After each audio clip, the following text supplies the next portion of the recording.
मी सोहम लचके. मी first year इंजिनिअरिंगला आहे. मला व्हिडिओ एडिटिंग आणि मोशन ग्राफिक्सची खूप आवड होती.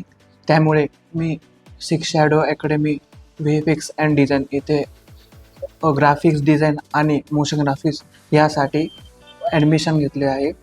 तसेच मला इथे 2 महिन्यापेक्षा जास्त कालावधी झाला असून इथलची फॅसिलिटी, टीचर्स यांची शिकवण्याची पद्धत खूप चांगली आहे.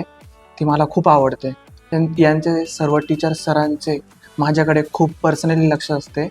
या गोष्टीतून जे मला काय काय शिकायला भेटले आहे आत्तापर्यंत व पुढेही शिकणार आहे, तसेच मी अजून हे सर्व बघून माझ्या भविष्यातील नोकरी आणि कामधंद्यासाठी मला खूप महत्त्वाचे ठरू शकते. यासाठी मी सिक्स शॅडो येथील सर्व टीचर्स यांचे मी खूप खूप आभारी आहे. थँक्यू.